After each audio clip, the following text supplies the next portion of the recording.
Alright, today is March 21st, 2020. I am actually at the park with my children. Over there playing somewhere. I think my son Calvin, he's on the little gymnastic bar practicing our social distancing. My daughter in the little park area right there. My wife trying to enjoy some fresh air as much as we can. I guess I'm starting to make these videos because we were we were tasked by my professor for War and Society, Dr. Landick, to essentially create a primary source. We are living in some really strange times right now. What's going on, Daddy? As far as right now, we are essentially all in quarantine, trying to practice, social distancing. Just what they call the coronavirus is spreading. Was it COVID-19? If it's the essential or the scientific name for it. We're one of the last families on campus, since we live on campus, to live, to stay there. A little later, I'll be continue making my videos for this project. Essentially, the Texas Women campus is essentially dead. There is hardly anybody on there except for my family, maybe a few students here and there. Can you say hello? What's up? Here, you want to say hi? Say hi. No. Okay. Go on. Like I was saying, essentially we're one of the few families on campus. There's really nobody there. We've been seeing students, families move off the campus each day. I think they have until tomorrow to move out, or essentially I think they're gonna just continue to let them move out. I got an email, essentially saying that they might consolidate us into one building. Who knows if that's gonna happen or not. Hopefully it does, because so that way we can get a three-bedroom apartment on campus. We're right now living in a two-bedroom on campus. It's a little small for us, but we have been making do since I started school back in fall. What have you seen at the store? Well, I'm getting there. Essentially, I guess let me catch you guys all up, because since this is my first video. We had spring break, everything, we have been having news that, this coronavirus, the COVID-19 had been spreading, some cases here and there, a lot of cases here and there in the U.S. and across, pretty much worldwide. Whatchamacallit? You want to say hi, Calvin? There's my son, Calvin. It's just a video I'm making. You want to say hi? Hi. That's my son, Calvin. He's 7 years old. Right now, like I said, we're at the park trying to get some fresh air. You want to go play, bud? Go on. Yeah, like I was saying, we're on spring break, reading about, the COVID-19 virus, the coronavirus here and there. Want me to do the stick as an nunchuck? Sure, bud. Go ahead. Entertain.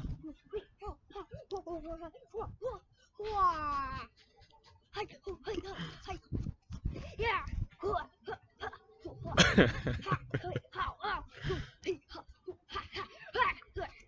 All right, go on. Go on, bud. Go ahead and play. Go on, go play, bud. Go. I want to play hide and seek. I will play hide and seek in a little bit with you guys. Go on. Daddy's doing homework. For real, go. Like I was saying, we're on spring break. We had planned it out. We had gone to Austin first. We've been hearing cases of Austin, San Antonio, but not as many cases, I would say, in Austin. We were pretty far away from where we're at in Austin. We had a good time in Austin. We saw the state capitol. Hey, what you doing?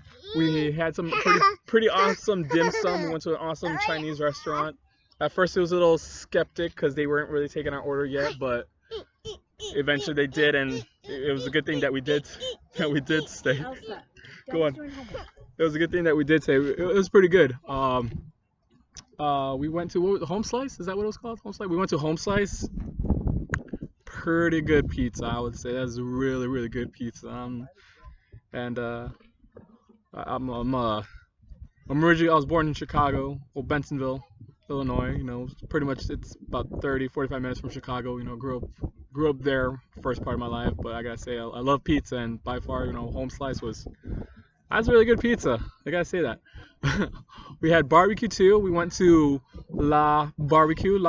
It's essentially kind of like I want to say it's like in the Latino district of Austin. At first, it was a little a little skeptic because it's it's pretty much the barrio. You know that it's there. It's it was a little like I said, it's a little skeptic, but we went there and nothing bad. It was pretty good. You know, a lot of gente there. A lot of raza there, but it was pretty good. On the way there, though, we did see, we did kind of drive by the Austin Library that was on the way, and we kind of didn't really notice. We kind of heard that Austin did have a large homeless a large homeless population there, but I think it kind of gave us a, a perception of what it was like, because essentially right in front of the library, it was just pretty much tent city. It was sad. It was heartbreaking to see all those people there in their tents, makeshift tents, essentially just living right in front of the library. And it's a lot of art where it's weird because there's like a lot of art on the buildings, and it's just since there's just so much beauty on the building, so much beauty out there in the world. There's this little glimpse of damn. There's people that out there in need, a lot of people out there in need.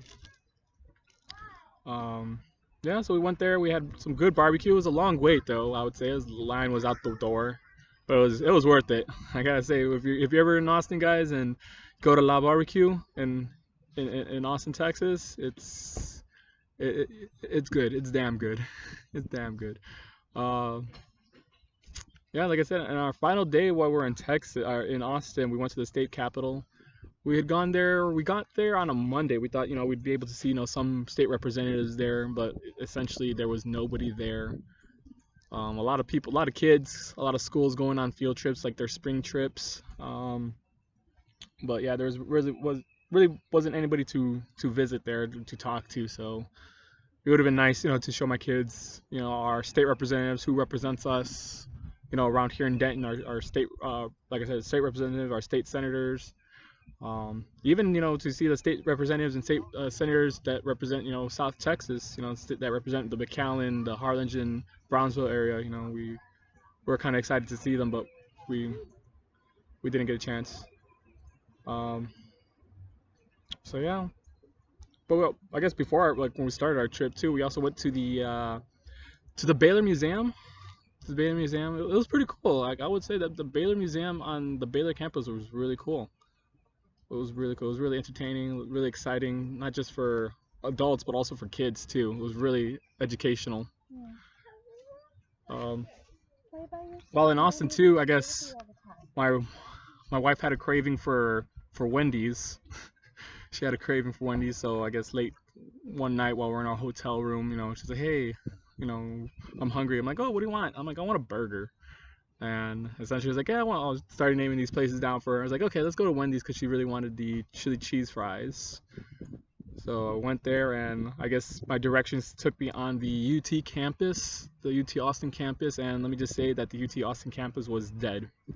It was really dead. There was maybe one or two people that I saw there, but essentially it was dead. There was nobody there.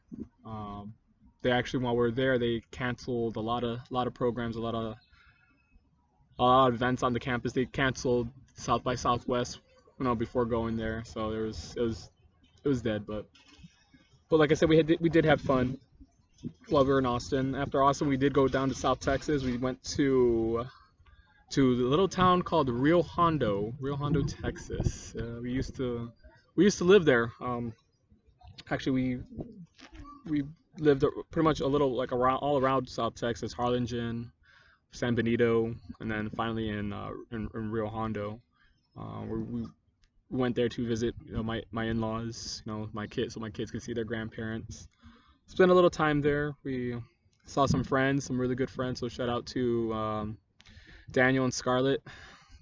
I don't know if they'll ever see this, but if sometime somewhere down the line these videos, these journals ever get published, big shout out to you guys. Thank you for your hospitality. Being good friends down there, and also thank you to Sam and Crystal. Help me throw a surprise birthday, an early surprise birthday for my wife. For her dirty 30.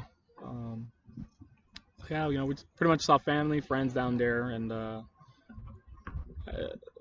then essentially, we came back up and started getting more emails saying essentially, quarantine yourself, stay social distance yourselves, if especially on campus, if you can move out, move out. Unfortunately for us, we can't. This is essentially this is our home. We can't move anywhere else. We pretty much, I gave up a good job. Not a good job. It was an okay job at the state for the state. I used to work at the Rio Grande State Center in Harlingen, Texas. I gave that up in pursuit of a better life for not just myself but for my kids and for my wife. To essentially eventually graduate, and pursue my career and what I want to be, essentially a history teacher, or essentially be the next Indiana Jones. That's my goal, is to be the next Indiana Jones. Maybe work in a college setting or in a museum, and just be around history.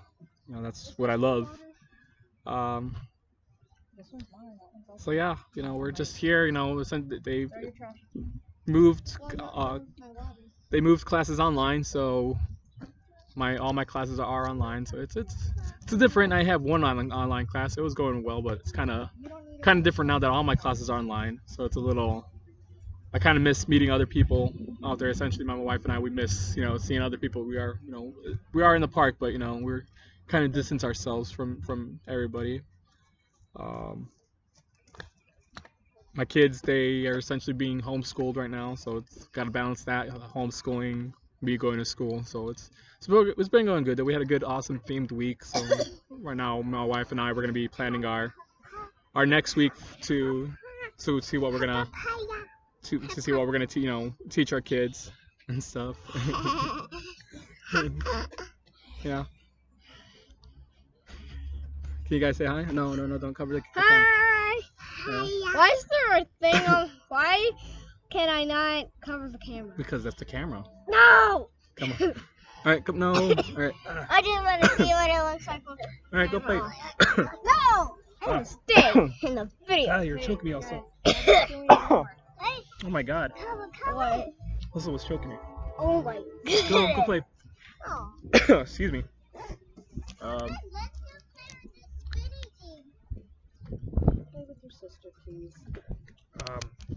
As far as what I've noticed out there, I guess when we were first in South Texas, I noticed a lot of people hoarding, a lot of people in fear. They were hoarding from toilet paper, Lysol wipes, Lysol spray, disinfectants, and water. Water was a big thing. It was pretty. The HEBs down there, the Walmarts down in South Texas were bare. The bread, eggs, milk, was essentially going out. Even going for canned foods. Like, I just wanted a can of corn. That's all. I just wanted, get a can of corn, so that way I can make. Essentially, it was for my wife's birthday party, to make elote en vaso, corn in a cup, But there was no corn. I had to go to Walmart. I did find a can of. I did find a can of corn, which I was like, man, I should have just come here to Walmart just so I can get everything all at once. But yeah, it was like everything was bare. It's crazy, It's just weird. Like, damn, like. And then we're kind of hearing some news that people were price gouging items down there too. Like, I think there was one instance for one of my wife's friends that she couldn't find eggs down at the store, like at HEB or Walmart, so she had to go to a butcher shop, and the butcher shop was selling a carton of eggs for $10. That's essentially that's ridiculous. You can get a carton. Essentially, like I said, it's price gouging. You can get a carton of eggs for like $2. Come on, like, they're making a profit of $8. She had no choice, so she bought them. But essentially, we did tell her, or my wife did tell her, hey, report them to the Better Business Bureau. It's illegal. You can't price gouge. This is a time of need for everybody. Like damn, like we get it. You got to make $1, but don't be making $1 off the backs of people who are in need. So that was a little disheartening, to hear, people doing that, price gouging. But there is light, though. There are some people who are, who are helping each other out. We do have a pastor friend who needed eggs, and when we saw it on Facebook that, hey, I'd barter any with somebody, a roll of toilet paper for a few eggs, but essentially people stepped up like, no, you don't have to give up your toilet paper, we'll give you eggs, we have plenty. So it's good that there are people out there that are helping each other out, that are helping out the elderly too. The elderly are heavily affected by this crisis. It's good to see people helping them out. Essentially going to the stores for them to buy their groceries. And all the necessities, so that way they don't have to go out. Essentially maybe hopefully not be exposed. Not get them sick. But yeah, that was a lot. And on our way up, we went to Bailey. We were around Waco before coming back home because we were on the road. We didn't really stop. We essentially drove all the whole way through from South Texas back up to here to Denton, which is about a 10-hour drive. It's a little crazy, essentially when you have two kids. And you have to try to keep them entertained, try to keep them fed, and so yeah, it was crazy. We went to the store. We just hey, what do you guys want to eat? Lunchables. Okay, cool. That's awesome. I don't want to hear McDonald's. Lunchables is cheap, and McDonald's gets a little pricey here and there, but it was good. Okay, cool. Let's stop at the HEB like in Waco, so that way we can get you guys some Lunchables. That way you guys can eat dinner. So when we get home, we can all rest and go to bed. While there, we, it was empty. All the shelves were empty. The food, essentially, the area for like deli meats, even meats too, like like your beef, pork, chicken was bare, gone. Like maybe a pack here and there that nobody that wanted, those little slivers or whatever. Even the Lunchables, those were gone too. Like I'm like, dang, frozen food was gone. Like, but we did find, we eventually did find Lunchables, so don't worry, guys.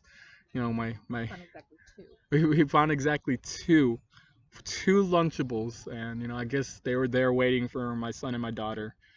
So we kind of walked around HEB because it was one of those HEB pluses, to see what was, just to stretch our legs out. And we went through the infant aisle for the baby aisle, and there was nothing, no diapers, no wipes, even formula. There was no formula. No already pre-made formula too. It was gone. It was that was another moment that like it hit us like, dang, that sucks, because there are a lot of expecting mothers, a lot of babies out there that might need that formula, but a lot of people out there that they're in fear that that are probably preparing themselves for the worst. But it was sad to see. It was a sad scene to see. It was a little hard. It was heartbreaking to see. Gut wrenching. So yeah, especially since my wife is pregnant. She is 10 weeks pregnant, and it sucks.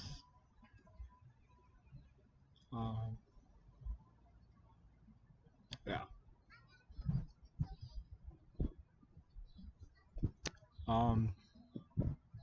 Like my wife, like I said, she's 10 weeks pregnant, and it's hard, really, really hard. I can't even go to the doctor with her.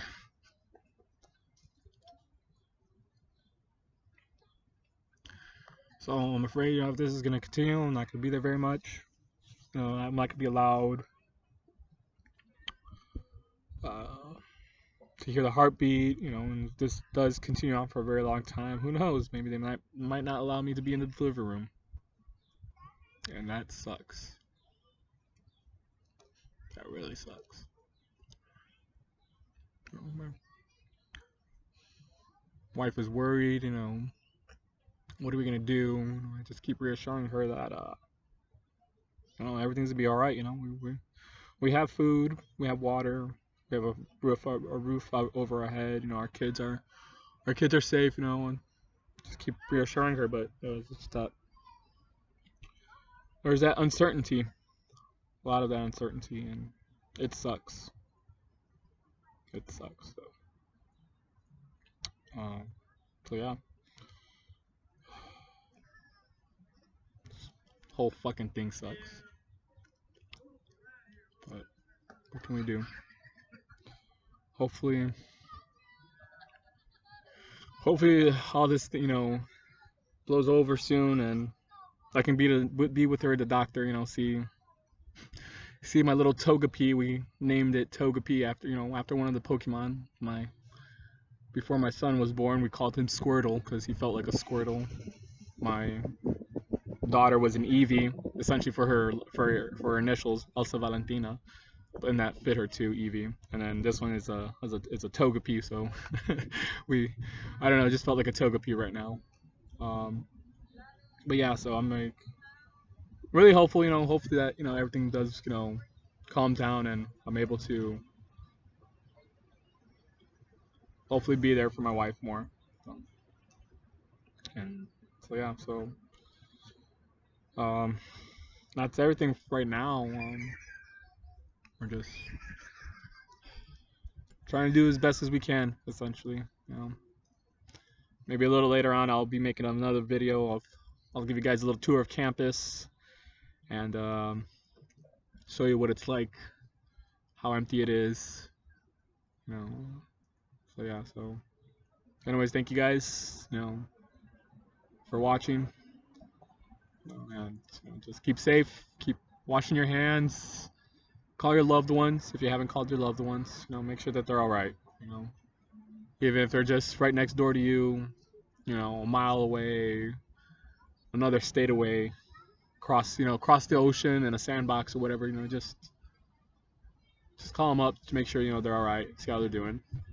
So be safe, and I will be back with another video later.